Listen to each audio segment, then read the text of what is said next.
The game is finally out. It's finally here. And oh boy, Battlefield 1 has not disappointed. No, it has not disappointed. It has not let down the competition. It has not crumbled under its own hype, at least in my eyes. No, this game has stood up to the hype that was generated behind it. It has surpassed everything that I loved in the beta. Battlefield 1, to me, is honestly, it's an accomplishment on so many levels that it is stupendous. Let me just break it down for you. First of all, it's what you visually see. Now, graphics don't make a game, because if they did, then games like the Order 1886 could be classed as brilliant, and games like, I don't know, even standard games, I suppose, like Red Dead Redemption, while the graphics were good, they weren't, say, on level as the Order 1886, so Red Dead Redemption may not have got the recognition it deserved if graphics only make a game, or if it's only graphics that make a game, but still, in terms of graphical quality for Battlefield 1, holy shit. And it's also not just in terms of graphics, but it's stuff like map design, environment design, lighting, weather effects, shade effects, damage effects, particle effects, frame effects.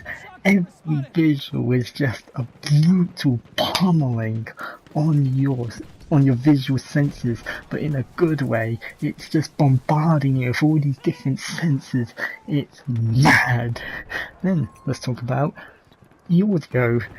Battlefield games and DICE have always historically done justice when it comes to audio, and the track record continues. This game just sounds like a chaotic war. Like one of the first matches of Operations I played on, holy shit, it was that fortress map that's supposed to be set in the Persian Gulf. I was playing as the Ottoman Empire, and I could just hear the rushing of bullets past my head, the sound of gunfire crackling off in the distance, the clashing of the Ottoman Empire against the British Empire. I could hear, helmets flying off as heads were getting shot. I could hear bodies dropping. I could hear people blowing on whistles telling them to charge. I could hear horses off in the distance in little moments of calm just riding about. I could hear the dreadnought off in the distance firing its cannons, and then when I aimed down my sight and just started firing my gun, my carbine rifle, which I usually play as if I get the chance to be a medic, it's all just, like, audio wise, this game 10 out of 10, visually 10 out of 10.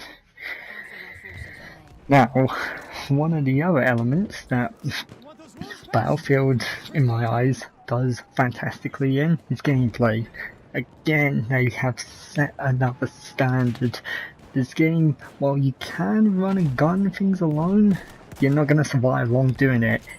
Your best bet is to actually stick with a squad, stick with a team, and honestly, it's better to communicate with a squad, although I don't realistically do it. Like, I don't actually get on the mic and start saying to people, could you heal me? Could you pass me some ammo? I use the text wheel, I use the communications wheel to actually try and get across my point. So if I'm a squad leader, I'll be laying down them objectives. I'll be like, go defend objective apples. Or if I see that our team's got a strong foothold on objective apples, then I'll say, alright then, go push up to objective Charlie or something like that. It's just mad.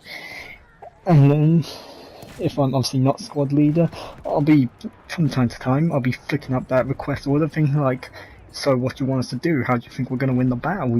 Come on, give me some orders. This is World War One, son. You win wars through discipline. You win them wars through discipline, son. So you gotta give me some orders for me to follow. I'm willing to follow you. It's mad. Now, one key element which Battlefield games historically haven't done too well in, at least in terms of at least in terms of critical assessment, is the single player campaign. To me, I haven't played a lot of the Battlefield single player campaigns. I've played Battlefield Bad Company 2 single player campaign.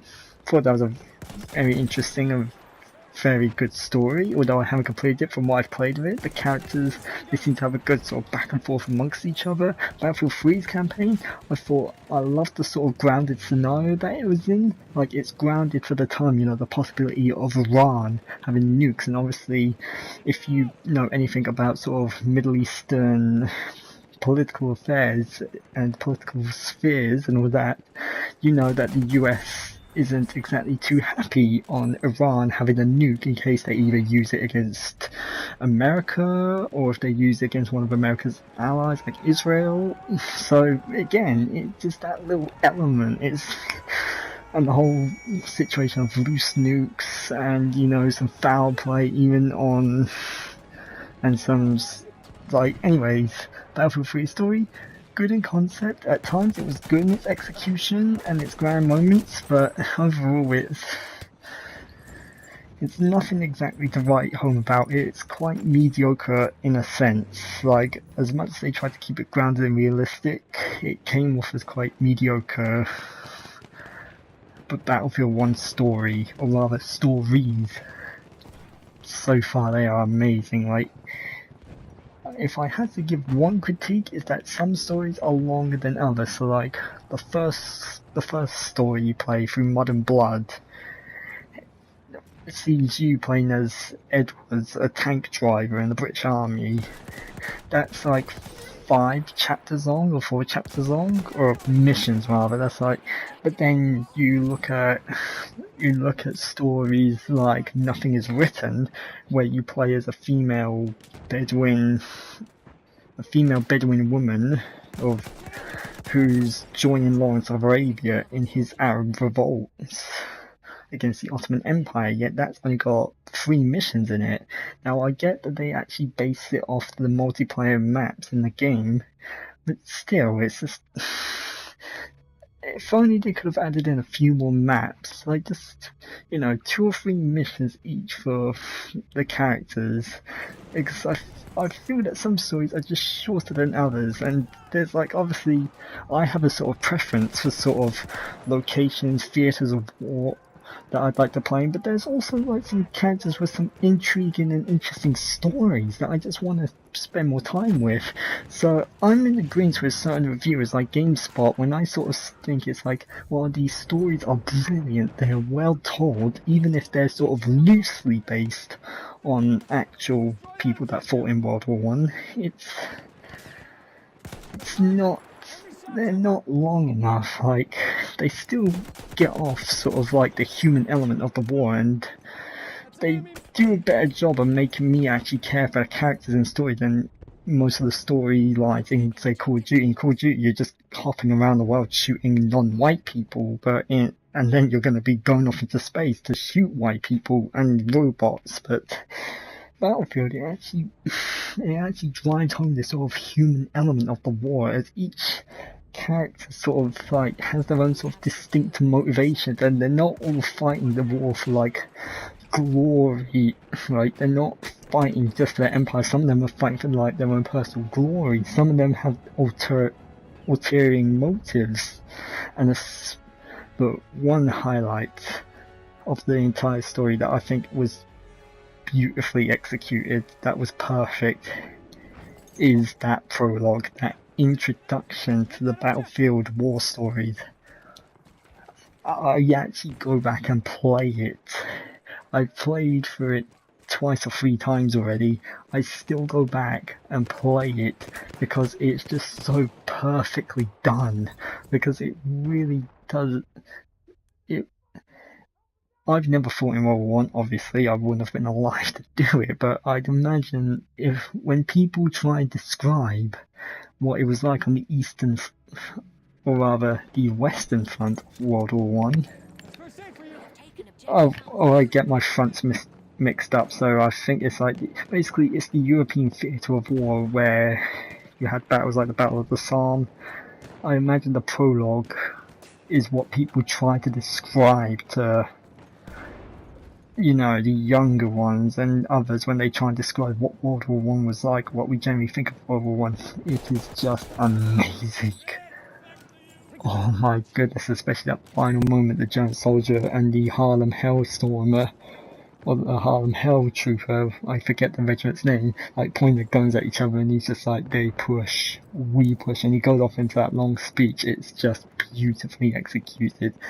So overall, but let me just quickly talk about multiplayer, because I want to go into this in another video when I get the footage. So far, my multiplayer ability, it isn't exactly the sharpest, it isn't exactly the best. I've had my good games, I've had my bad games. Like, this is one of my better matches, even though we lose this match overall, but still, I'm loving the multiplayer. Just Operations is my favourite game mode.